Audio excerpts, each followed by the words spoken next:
Emily can remind you. It would help if you saw...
Not everyone is given the same opportunity. We're not all given the same chances. But I want my students to feel differently. Recruitment is something I was struggling with. Real inclusion takes effort, and addressing it isn't always easy. But I truly believe there's something for everyone here. There's always a certain type of kid that I assume is going to be interested in something like robotics. But one of my favorite parts about being a mentor for FIRST is finding the kids who maybe never considered that possibility. I started to ask myself, what is my role as team leader? How can I inspire success? I made a conscious effort to address inequities and to recruit a diverse team.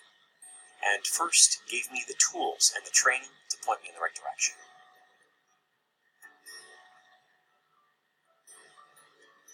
A healthy team environment isn't always something that just comes naturally. It's something you have to cultivate.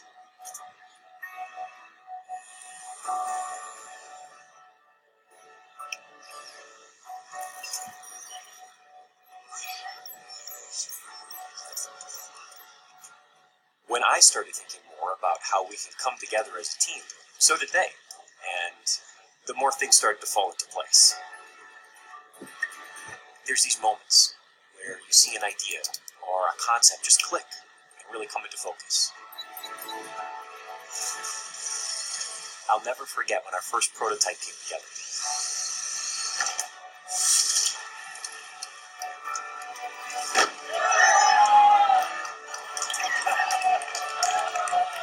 All the hard work we had put into this team started to really pay off.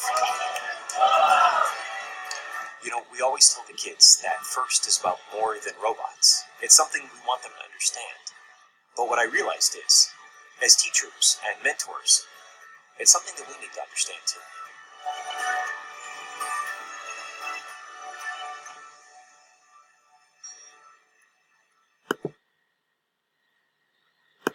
The team of scientists working together to find out how does volcanic ash clouds impact aviation.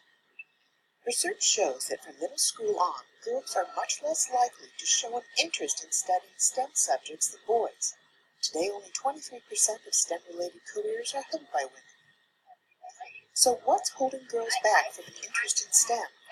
And what do we do to get more girls interested in STEM careers?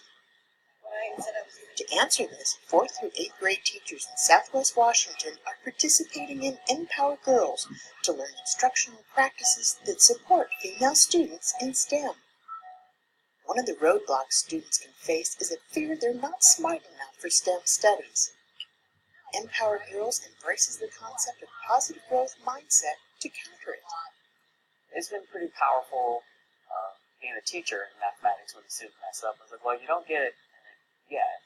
So it gives students the belief that they can move past the mistake. So this is from Mount St. Helens, this is Mount Rainier. Teachers are visiting the USGS Cascades Volcano Observatory in Vancouver, Washington, to increase teacher content knowledge in STEM disciplines. When you live with the threat of an active volcano in your backyard, STEM study can be more than academic. In fact, studies show that girls are more interested in science when they engage in local phenomena. It's also an opportunity to meet women in STEM careers. I'm picturing my own students standing up in front of me talking. Because, kids, they see themselves through your eyes. And so if they know their teacher is imagining them in a certain way, then they feel they can become that as well. If that volcano erupted, how is that affecting that whole ecosystem? My first experience is we went on this field trip and did hands-on project-based learning. And I'm like, whoa, I like this. They were like, this is the model that we're looking for, and what do you think? And so I instantly got on fire for it. Okay, so what's this telling you? This is the activity and sounds.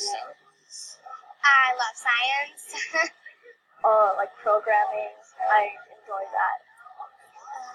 Engineering. I want to be a biochemist. What makes Empower Girls unique is our focus on using research-based strategies for supporting girls in the classroom.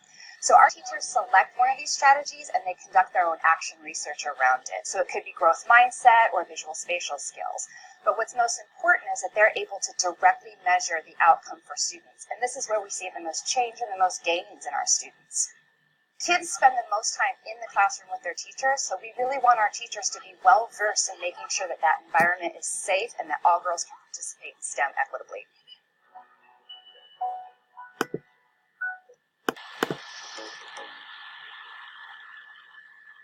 What happens if you put some scientists on a busy street?